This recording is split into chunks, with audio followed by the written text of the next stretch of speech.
Hi guys, welcome back to my channel, and if it's your first time, I'm Tila, your favorite makeup artist, and today we have a story time. Cause this story is about a cheating ass motherfucker that I used to talk to, but then started talking to my cousin because both of them was on some sneaky shit. So if you don't like cussing, you can go ahead and click out of this video. Oh yeah, don't forget to subscribe, like, comment so you can see more videos. So let me give you the backstory before I give you the real story. So this guy was my man at a point in time.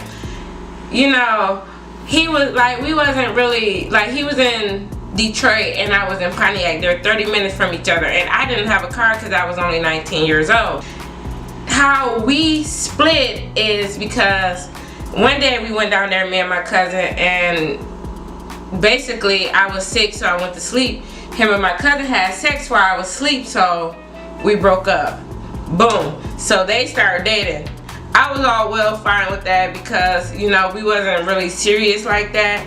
And you know, she my cousin, I'ma always love her. So anyways, they started dating.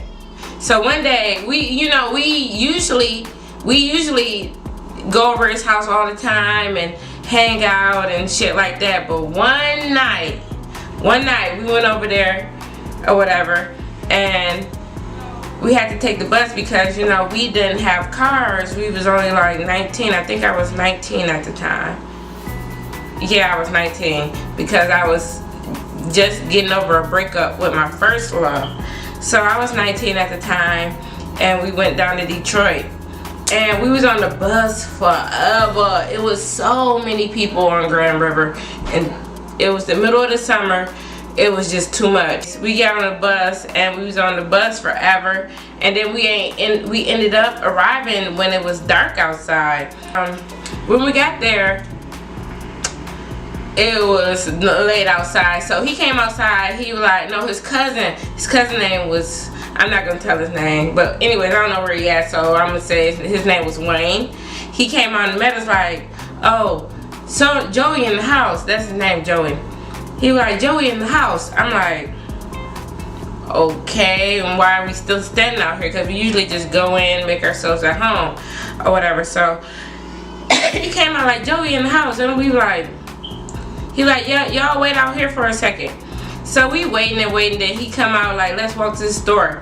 So we walked to the store or whatever, and at this point I'm just ready to sit down because we had been on the bus all day. I'm like, okay, whatever. So we walked to the store, then go back to the house, and when we get there, girl, it's this girl there. I don't know who the girl is. I've never seen her before. Mind you, I'm from Pontiac. I don't know nobody in that city. And, you know, he like, oh, that's Wayne's girl. I'm like, so I'm just thinking like, why did Wayne come and meet us if that's his girl? Why he didn't stay at the house with his girl? So, boom. Anyway, the night goes on. He like, y'all want to go outside? So we outside on the porch in Detroit at nighttime, which is a dangerous place. I can't stress that enough. Detroit is a dangerous place. You never fuck around in Detroit. But anyways, it's like dead zone. We was like, you know, sitting on the porch chilling and whatever, and she came out on the porch. So I'm like, why this bitch acting so suspicious or whatever? So she's sitting next to him laughing and stuff, and I'm just like, what is going on? So I just like, I'm like thinking in my head the whole time, like, if this nigga cheating on her, that's motherfucking karma for your ass. I'm telling you. You know, we ended up going back in the house because I'm like, I'm ready to go in. It's late at night. Let's go in. It's like late, 11 o'clock, 10 o'clock, 11. But anyways, we go in or whatever, and we sitting in the room, and she come in there. So she's like, at this point, she just following him around, and I'm just like, look, I'm looking so dumbfounded. I'm like the whole time, my face like, well, I can't even do it. Alright. The whole fucking time, she was just like, you know, talking to him. I'm like, I'm putting two and two together. I'm like, she not even talking to Wayne, and she keep following Joey around. So that's not Wayne, bitch. That's not his bitch, first of all. So then, you know, whatever. And then he like said something. Y'all want to go to the Coney or something? He said, cause the Coney's in Detroit is like on every damn corner or whatever. So he was like, y'all want to go to the corner? So we went in the living room. We went and sat in the living room, and he came in the living room and sat down. So we were just sitting in the living room talking or whatever. Don't you know this bitch, nappy head bitch, let me tell you. And then look, I wasn't even as mad as she was, cause she'll turn up in a minute, but I wasn't even mad, cause look, this not even my nigga no more. These not my problems. I had my little, you know, torment or hurt and pain or whatever. It's just, this your problem. So don't you know, don't you know, don't you know, don't you know, don't you know, this bitch came. We sitting like, he sitting like over here, we sitting on this side. Don't you know this bitch moseyed her ass over and sat on this nigga lap right in front of us, right in front of us, right in front of us, right in front bitch. Nigga, I almost fucking died. I didn't laugh, but I was holding it in. I was like, oh, Karma, you go girl, you go girl, because Karma had bit her ass in the ass. You slept with my man when I was asleep and sick. There you go. But anyway, she sat in front of us, and I'm just like, I'm just holding my cousin like, bruh, it ain't even worth it, bruh. Let's just leave. Fuck this nigga, dirty ass nigga, blah blah blah. She got back with the nigga after that. Anyway, so we left, and we started walking down Grand River, and we met these two guys. One of them was 18, and one of them was 14. Out at 11 o'clock at night. So we just started talking to them, just being friendly. I don't know why. It was late at night. I don't know what the fuck was in our head, but we needed somewhere to go. It was late at night, and we wasn't gonna be able to get home because the buses would stop running. So we was standing there talking to their ass, and they were like talking about, all they was talking about was eat pussy. I eat your pussy over here. I eat your pussy over there. I eat your pussy over there. I eat your pussy right here. I eat your pussy on the porch. I eat your pussy on the couch. I'm just like, is this what my life has become? Like for real, like for real. We walked around to his house, the 14-year-old house, and we sitting on the porch, and you know, they just like telling us about this. So one of them, the 18-year-old, no exaggeration, he had a button right here, and all the other buttons unbuttoned like a Mexican. I'm just like, bruh, is you ready to go? So we sitting on the porch talking loud, you know, doing all this. His mom like, get these motherfuckers off my porch. I'm like, time to go, time to go. So we got up and left, went back to Grand River, and we just sitting on Grand River talking to these boys at like 12 o'clock at night. I'm like, oh, I'm ready to go home. I'm tired. Where we about to sleep at? I don't know what we about to do. This guy, oh, he's like a slice of chocolate cake. No, he like caramel cake. He just like, just want to eat him up. He just came running. I think he was an angel, because like, you can't look like that running in Detroit with your shirt off, 6-pack, like boom, boom, boom, just running, just. I saw him running. It was like slow motion. Like, y'all ever see? I know y'all probably haven't. So I ain't about to say it, but TQ off from Cash Money, he kind of looked like that, but he was like a little bit muscular and tall, sweaty. I'm like, man, who is this? Who is this? He come running past, and he just looking like, ooh, like a caramel statue, just running, just something you wanna, just like. Anyways, my cousin started running after the nigga. She started chasing him down.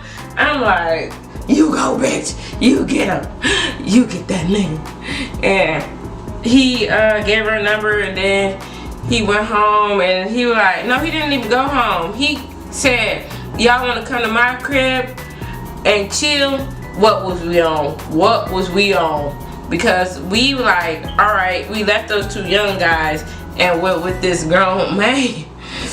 We went with this grown man. We followed him to his house, and we went upstairs and shit.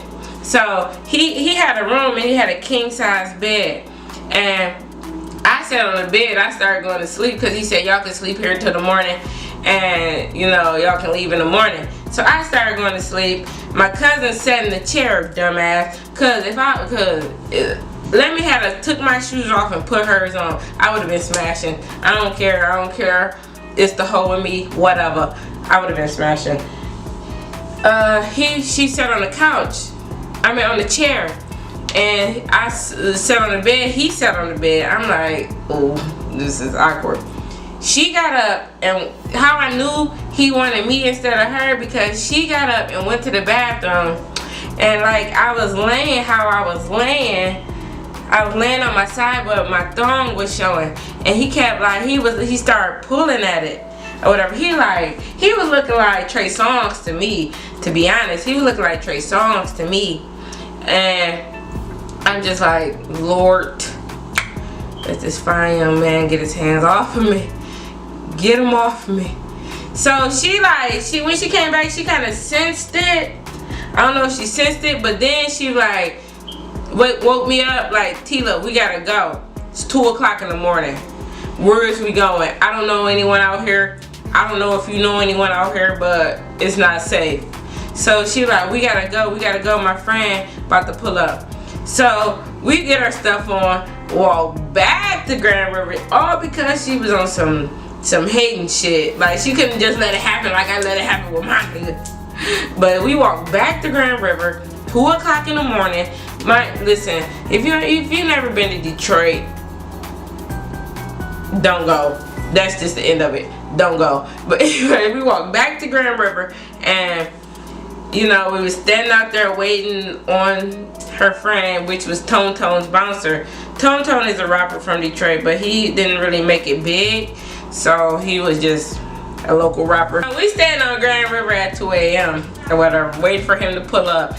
And these guys pull up from the club. It's a Saturday, so you know it's high traffic area, the busy street.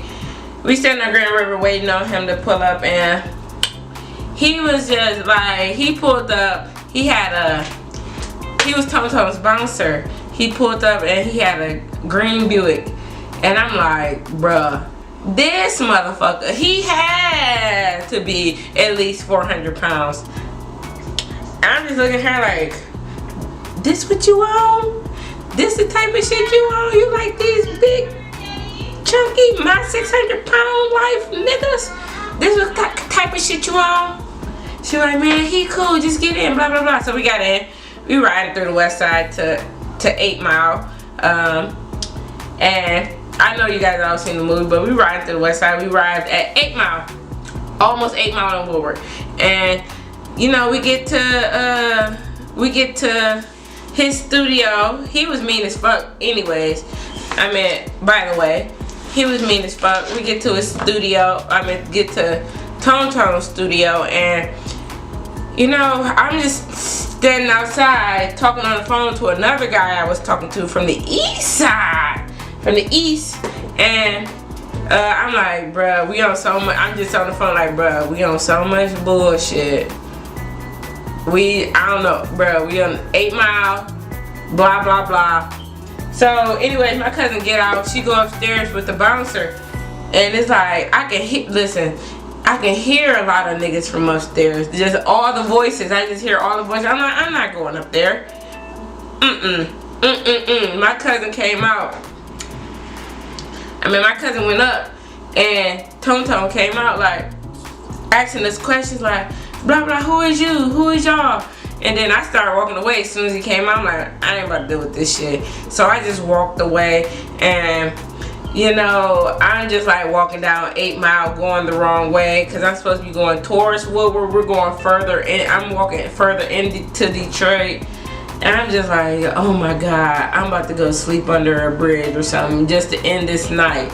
Just so this night to end, I'm about to find a nice comfy rock to use as a pillow and a nice comfy newspaper to sleep in, because this night is never ending. So it's like 3 o'clock at this point, And I'm just walking up 8 Mile. My cousin joined in because she saw those people upstairs. She was like, so she started following me.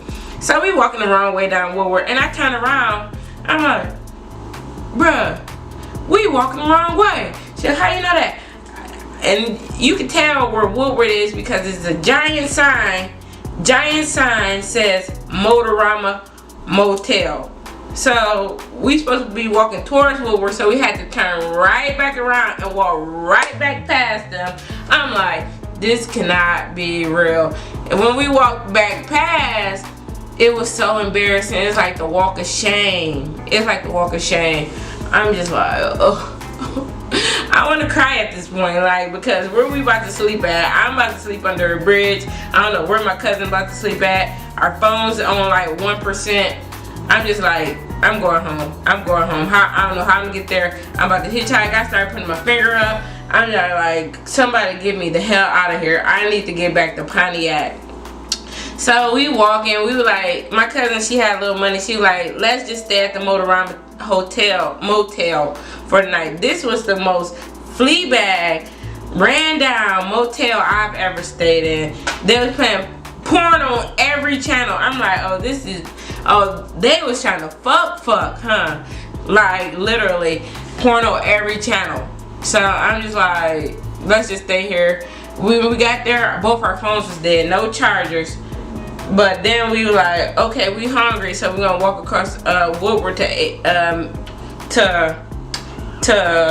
White Castle. So we got to White Castle after like 20 minutes. It's right across the street because Woodward is such a busy street.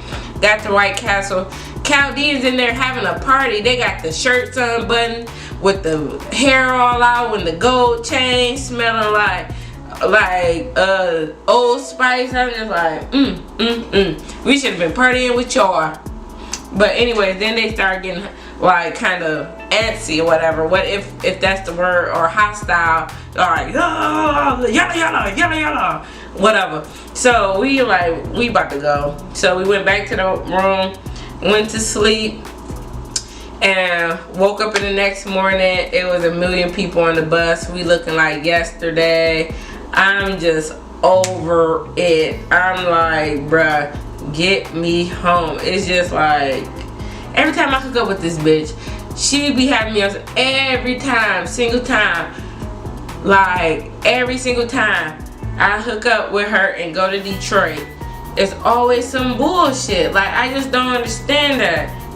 Like, not like when we was kids, but not now, cause I don't know, cause she used to meet the niggas off the chat line, and I'm just like, it never works out for you. You might as well, cause she always in a long distance relationship. She in a long distance relationship now, but I'm just like, bruh, just find you a nice Pontiac man and settle down, because these Detroit niggas be doing you wrong, bruh. They be doing you wrong. So anyways, that was my story time of cheating ass boyfriends. He was a cheater. He was cute. He was a cutie, but he was a cheater. Anyway, that's it. If you like this video, don't forget to subscribe, like, and comment. You can send me a message. I'll receive it. I'll answer it. I'll write you back or whatever. But the big thing is subscribe, because I only got 4 subscribers. But you know,